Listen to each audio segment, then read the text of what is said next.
ഇങ്ങോട്ട് വന്നേ. നമ്മുടെ സന്തോഷമില്ലേ, സന്തോഷിന്റെ ഭാമയിച്ചോണ്ട് പൊരിഞ്ഞാടി. എപ്പോ? രാവിലെ ഇപ്പൊ അടി കണ്ടോണ്ടിരിക്കും. ഞാനിപ്പോ കണ്ടിട്ടാ വന്നത്. എടാ അവരെ കല്യാണം കഴിച്ച് കുറച്ചാളല്ലേ ആയുള്ളൂ. പിന്നെ നീ എന്തിനാണ് പോയി വേണ്ടി നോക്കാൻ പോകുന്നത്? വീട്ടിൽ പോടാ. എന്റെ പൊന്നി രാമു, അതുകൊണ്ടൊന്നും അല്ല. അവര് തമ്മിൽ ഡിവോഴ്സ് ആകാൻ പോവാന്ന്.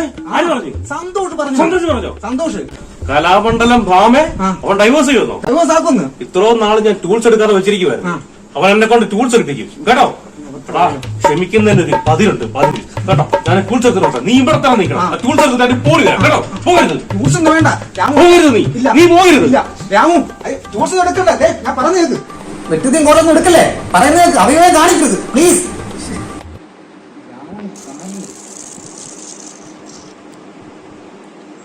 മുട്ട പൊരിക്കുന്ന മണോ?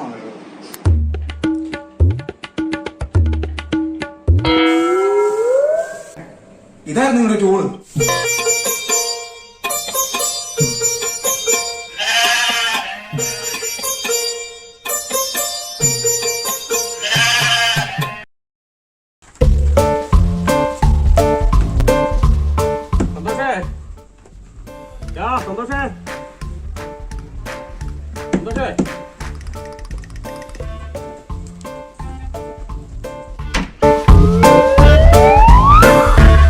എന്നാടാ നീ എന്നെ ഇവിടെ കിടന്ന് ഭയങ്കര ബഹളം പറഞ്ഞിട്ടു.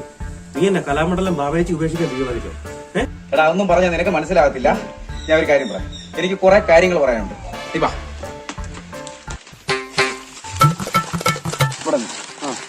എനിക്ക് പറയാനുള്ളത് നിങ്ങൾ രണ്ടുപേരും കേൾക്കും. എടാ എനിക്ക് അവളെ മടുത്ത്. എനിക്ക് അവളെ ഇനി വേണ്ട. ഞാൻ അവളെ ഡിവോഴ്സ് ചെയ്യാൻ പോകും.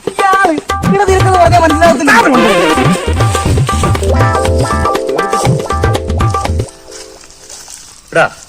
നീ ഒരു കാര്യം മനസ്സിലാക്കണം. നിനക്കെല്ലാം ഒന്നാന്തരം ഒരു പെണ്ണുമ്പിളയെ കിട്ടിയത്, സുന്ദരിയായ ഒരു പെണ്ണുമ്പിള്ള. എടാ എന്റെ ഇവന്റെയൊക്കെ അവസ്ഥ ഉണ്ടോ? ഞങ്ങൾ കല്യാണം കഴിക്കുക എത്രയും വർഷമായിട്ട് വെള്ളം ഇറങ്ങി നടക്കുക. പിന്നെ കിട്ടിയതോറും നീ ഒരു കാര്യം ഞാൻ പറയാം, കണ്ണുള്ളപ്പോ കണ്ട വില അറിയത്തില്ല. അത് നീ മനസ്സിലാക്കിയോ? പോരാഞ്ഞിട്ട് കലാമണ്ഡലത്തിൽ വർഷങ്ങളോളം പിടിച്ച് LLB എടുത്തോളൂ. ഇതിൽ പറയും എന്നാ വേണോടാ നിനക്ക്? എന്നിട്ട് നിനക്ക് അഹങ്കാരം അത്രേ ഉള്ളൂ. എടാ അഹങ്കാരമാണെന്ന് മാത്രം നീ പറയരുത്. നിനക്കറിയോ, കല്യാണ മണ്ഡപത്തിലുള്ള പൊട്ടിയെല്ലാം കൂടെ മുഖത്ത് വാരി തേച്ചിട്ടുണ്ടെന്ന് അവളെന്നെ പറ്റിച്ചടാ. എടാ വീട്ടിൽ വന്ന് അവള് കുളിച്ചപ്പോഴാണ് അവിടെ യഥാർത്ഥ വിശ്വരൂപം ഞാൻ കാണുന്നത്. പെറ്റ തള്ള സഹിക്കത്തില്ല. നിനക്കറിയോ, കാക്കയുടെ നിറം എങ്ങനെ സഹിക്കൂടാ ഞാൻ? ഇതാണോ നിന്റെ പ്രശ്നം? ഇതൊന്നും അല്ലടാ എന്റെ പ്രശ്നം. എന്താ നിന്റെ പ്രശ്നം? കാക്കയും വിടാം, കുട്ടിയും വിടാം, എല്ലാം ഞാൻ വിടാം. നീ ഇതാണ്ട് അങ്ങോട്ട് നോക്കടാ. ഒരു പെണ്ണ് കാലകത്തി വെച്ച് കളിക്കുമ്പോ ഏത് പുരുഷന്മാരും ആസ്വദിക്കും. കണ്ടല്ലോ, കേട്ടല്ലോ, മടുത്തതാ. നിനക്കെന്നാത്തിന്റെ കേടാ?